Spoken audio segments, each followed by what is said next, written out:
Доброго дня! Сьогодні ми продовжимо наш цикл відео і розповідь піде про перше технічне обслуговування, яке проводиться через кожні 50 годин. Роботи, які потрібно провести. Очистіть складові жниварки від бруду, рослинних і пожнивних залишків.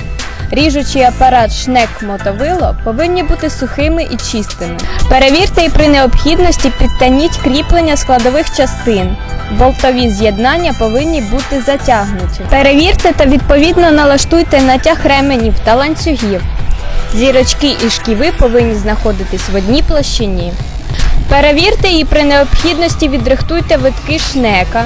Вмятини не допускаються. Перевірте затяжку болтів підставки ріжучого апарату з приводом і кріпленням редуктора до плити опори. Болтові з'єднання повинні бути затягнуті. Змастіть привід коси, хрестовини і телескопічні труби картанних валів лутолом 24. Маслянки повинні бути чистими.